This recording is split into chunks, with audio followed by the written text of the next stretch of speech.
Hello guys, welcome back to my channel. ഇന്ന് എൻ്റെ ഉള്ളത് 2024 മോഡൽ റോയൽ എൻഫീൽഡ് ഹിമാലയൻ 450 ആണ്. അയ്യോ, വണ്ടിയെക്കുറിച്ച് പറയാനാണെങ്കിൽ വണ്ടി 452cc, 40 horse power, 40 newton metres of ടോർക്കാണ്. പഴയ ഹിമാലയനെ വെച്ച് കമ്പയർ ചെയ്യുകയാണെങ്കിൽ വണ്ടി നല്ല റിഫൈൻഡ് ആയിട്ടുണ്ട്. ഭയങ്കര സ്മൂത്ത് ഔട്ട് ആയിട്ടുണ്ട് വണ്ടി ഓടിക്കാനായിട്ട്. പിന്നെ നല്ല എന്താ പറയുന്നത്, ലോ ആൻഡ് ടോർക്കും ഉണ്ട്.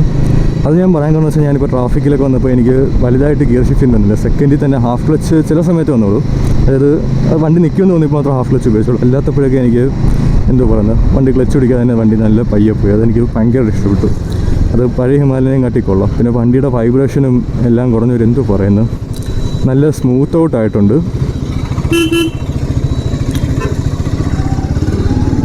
പിന്നെ കംഫോർട്ടിനെ കുറിച്ച് പറയുകയാണെങ്കിൽ റൈഡിങ് പോസ്റ്റർ കുഴപ്പമില്ല. ബോഡിക്ക് ഒരിടത്തും സ്ട്രെസ്സോ പെയിനോ ഒന്നും തോന്നുന്നില്ല. പക്ഷേ എന്ന് പറഞ്ഞാൽ നല്ലൊരു പക്ഷിയാണ്. അതായത് കുഴിയിലൊന്നും വീഴുന്ന അറിയുന്നില്ല. അതായത് സെക്കൻഡിൽ ഫസ്റ്റിലൊക്കെ ഇട്ട് പയ്യെ പോകണമെങ്കിൽ നമ്മൾ ഒരു കുഴി വീഴുന്ന അറിയുന്നില്ല. സസ്പെൻഷൻ എല്ലാം നല്ലോണം താങ്ങി എടുത്തുകൊണ്ട് പോകുന്നുണ്ട്. അതുകൊണ്ട് ആ കാര്യത്തിൽ കുഴപ്പമില്ല. പിന്നെ മിറേഴ്സ് ഇത്തിരി എന്തോ പറയുന്നത്, അതൊന്നും കയറി ഞാൻ അറിഞ്ഞു പോലുമില്ല. അത് നല്ലൊരു അഡ്വാൻറ്റേജാണ് വണ്ടിയെക്കുറിച്ച് പറയാനാണെങ്കിൽ. പിന്നെ മിറേഴ്സിനെ കുറിച്ച് പറയുന്നത് ടിപ്പിക്കൽ റോയൽ എൻഫീൽഡ് മിററാണ്. എനിക്ക് പറയാൻ കാരണം എന്ന് വെച്ചാൽ ഇതിപ്പം ഒരെണ്ണം ലെഫ്റ്റ് സൈഡിലുള്ള മിറർ ഒരുവിധം ബാക്കിൽ കാണിക്കുന്നുണ്ട്. റൈറ്റ് സൈഡിലുള്ളത് വേറെ എങ്ങനെയാണ്, ഞാൻ അഡ്ജസ്റ്റ് ചെയ്യാൻ നോക്കിയിട്ട് അത് അഡ്ജസ്റ്റ് ആവുന്നില്ല. അപ്പോൾ അതുകൊണ്ട് അത് വേറെ രീതിയിലാണ് ഞാൻ കാണുന്നത്. അപ്പോൾ ഇതിപ്പോൾ ജസ്റ്റ് ഒരു ഫസ്റ്റ് റൈഡ് ഇംപ്രഷനാണ്. വണ്ടിയുടെ ഡീറ്റെയിൽഡ് റിവ്യൂ അല്ല, ജസ്റ്റ് ഒരു ഫസ്റ്റ് റൈഡ് ഇംപ്രഷൻ. എനിക്ക് വണ്ടി ആദ്യമായിട്ട് ഓടിച്ചിട്ട് എന്തൊക്കെ മനസ്സിലായി, എന്തൊക്കെ ഇഷ്ടപ്പെട്ടു, എന്തൊക്കെ ഇഷ്ടപ്പെട്ടില്ല, അതൊക്കെ പറയുന്നൊരു വീഡിയോ ആണിത്. ഇപ്പോൾ ഗിയർ ചെയ്യുന്നത് പക്ക പെർഫെക്റ്റ് കേട്ടോ. ഭയങ്കര സ്മൂത്ത് എന്ന് വെച്ചാൽ ഭയങ്കര സ്മൂത്തുമാണ്, സോഫ്റ്റുമാണ് ഗിയറിങ്. അതായത് ഒരു ഹാർഡ്നെസ് ഒന്നും വീഴുന്നില്ല. പക്ക പെർഫെക്റ്റ് ആയിട്ട് ഓരോ ഗിയറിലും വീഴുന്നുണ്ട്. ഇതുവരെ എനിക്ക് ഫാൾട്ട് ന്യൂട്രലൊന്നും വീണതുമില്ല. പിന്നെ ഇരിക്കാനും നല്ല സുഖമുണ്ട്. പിന്നെ പഴയ ഹിമാലയനെ വെച്ച് കമ്പയർ ചെയ്ത് നോക്കുകയാണെങ്കിൽ ഇതിന് TFT ഡിസ്പ്ലേ ആണ് വരുന്നത്. അത് നല്ലൊരു അഡ്വാൻറ്റേജാണ്. പിന്നെ ബ്രേക്കിങ്ങിനെ കുറിച്ച് പറയുകയാണെങ്കിൽ കുഴപ്പമില്ല. ഒരുവിധം നല്ല സ്മൂത്തായിട്ട് തന്നെ. ഞാൻ ഹാർഡ് ബ്രേക്കിംഗ് ഇതിൽ ട്രൈ ചെയ്തില്ല. ട്രാഫിക്കിൽ ബമ്പർ ടു ബമ്പറും അല്ലാതെ ട്രൈ ചെയ്ത് നോക്കിയപ്പോഴും കുഴപ്പമില്ല. കണ്ടോ, ഇതാണ് ഞാൻ പറഞ്ഞത്.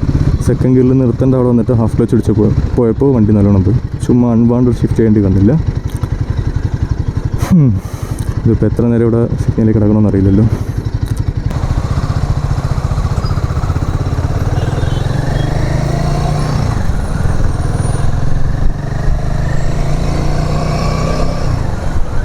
അപ്പോൾ ഇതിപ്പോൾ കമ്പയർ ചെയ്യേണ്ടത് 2025 മോഡൽ അഡ്വഞ്ചറായിട്ടാണ്.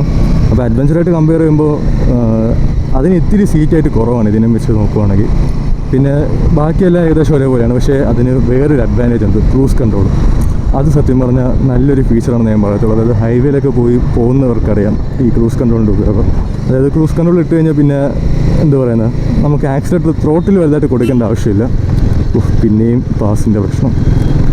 അപ്പോൾ ത്രോട്ടിൽ വലുതായിട്ട് നമുക്ക് കൊടുക്കേണ്ട ആവശ്യമില്ല. ആ ഒറ്റ ഗിയറിൽ തന്നെ ക്വിക്ക് ഷിഫ്റ്ററും കൂടെ വരുന്നുണ്ടെങ്കിൽ നമുക്ക് എന്താ പറയുന്നത്, ഒറ്റ ഇതിൽ തന്നെ ഗിയർ മാത്രം ഷിഫ്റ്റ് ചെയ്ത് കൊടുത്താൽ മതി. ആക്സിലേറ്റർ സ്പീഡ് ഒറ്റ സ്പീഡിൽ തന്നെ നമുക്ക് ലോങ് പോകാൻ പറ്റും. അത് നല്ലൊരു കാര്യമാണ്.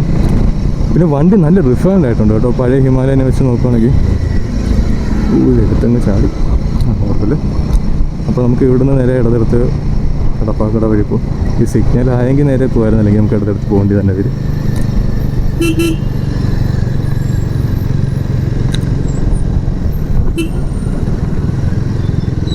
സിഗ്നലായി, അപ്പോൾ നേരെ തന്നെ പോകും.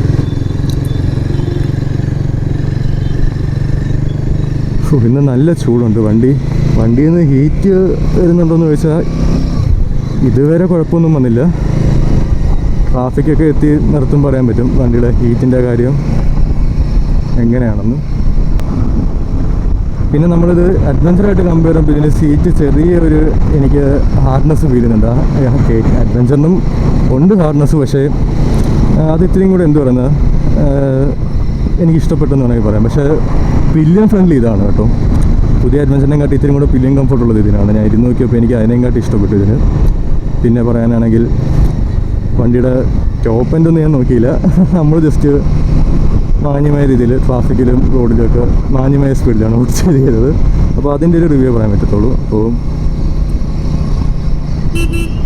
എവിടെ നിന്നൊക്കെ ആൾക്കാരോട് ക്രോസ് ചെയ്യുന്നതെന്ന് അറിയാൻ വയ്യല്ലോ. പിന്നെ വണ്ടിയിൽ നിന്ന് ഒരു വിധത്തുള്ള വൈബ്രേഷനും എവിടെ നിന്ന് എനിക്ക് അനുഭവപ്പെടുന്നില്ല. എല്ലാം നല്ല സ്മൂത്തായിട്ടാണ് പോകുന്നത്. പുതിയ എഞ്ചിനായിരുന്നിട്ട് പോലും വണ്ടി നല്ല സ്മൂത്തായിട്ട് ഓടുന്നുണ്ട്. അതെനിക്ക് ഇഷ്ടപ്പെട്ടു.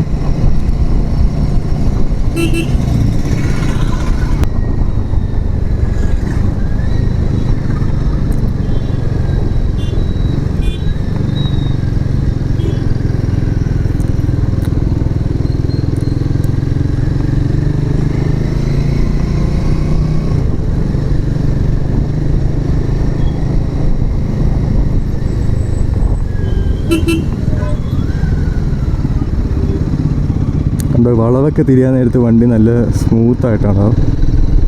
അവിടെ നിന്ന് ചെറുതായിട്ട് ഹാഫ് ക്ലച്ച് കൊടുത്തായിരുന്നു, പക്ഷേ അവിടെ നിന്നിട്ട് ഒറ്റ രീതിയിൽ തന്നെ ലീനിയറായിട്ട് തന്നെ പുള്ളി ചെയ്ത് വരുന്നു. പവറൊക്കെ നല്ല സ്മൂത്തായിട്ടാണ് ഡെലിവറി ചെയ്യുന്നത്. ഒരു ജെർക്കിങ്ങോ ഒരു കുഴപ്പമോ ഇല്ല. എല്ലാം നല്ല സ്മൂത്തായിട്ട് ഡെലിവറി ചെയ്യുന്നുണ്ട്. പക്ഷേ വണ്ടിയുടെ ലുക്സാണ് എനിക്ക് ഏറ്റവും ഇഷ്ടപ്പെട്ടത്. നല്ല രസമുണ്ട് കാണാൻ. പിന്നെ ഇത് ട്യൂബ്ലെസ് അല്ല, ഇതിൻ്റെ പുതിയ വേരിയൻ്റാണ് ട്യൂബ്ലെസ് സ്പോക്ക് വീൽസ് വരുന്നത്. അത് ഇനി വരത്തുള്ളൂ. അതിനകത്ത് വേറെ 1-2 അപ്ഡേഷനും റോയൽ എൻഫീൽഡ് കൊണ്ടുവന്നിട്ടുണ്ട്. അത് എന്തുവാന്ന് കറക്റ്റ് എനിക്കിപ്പോഴും അറിയില്ല. അത് വണ്ടി വരുമ്പോഴേ ഇനി അറിയാൻ പറ്റത്തുള്ളൂ കറക്റ്റ് എന്തൊക്കെയാണ് വന്നിട്ടുള്ളത് എന്നുള്ളത്. എവിടെയെങ്കിലും ചെന്ന് നിൽക്കുമ്പോൾ ആൾക്കാരൊക്കെ നമ്മൾ ചുറ്റും നോക്കുന്നുണ്ട്. ആ ഒരു ഫീല്, അതായത് നല്ല റോഡ് പ്രസൻസ് ഇത് തരുന്നുണ്ട്. അപ്പോൾ നമ്മൾ റോയൽ എൻഫീൽഡ് ഹിമാലയൻ 450യുടെ ഫസ്റ്റ് റൈഡ് ഇംപ്രഷൻ ഇത്രയേ ഉള്ളൂ. പിന്നെ വണ്ടിയുടെ ടെസ്റ്റ് റൈഡും ബുക്കിങ്സും എല്ലാം അറിയാനായി ഉണ്ണുണ്ണി മോട്ടോർ സൈക്കിൾസ് മാടനടയിലെ കോൺടാക്ട് ഡീറ്റെയിൽസും എല്ലാം ഞാൻ എൻ്റെ ഡിസ്ക്രിപ്ഷനിൽ കൊടുക്കുന്നതായിരിക്കും. അപ്പോൾ എഗെയിൻ നമുക്കിവിടെ അടുത്താണ് പോകുന്നത്. അപ്പോൾ again thanks for watching the video.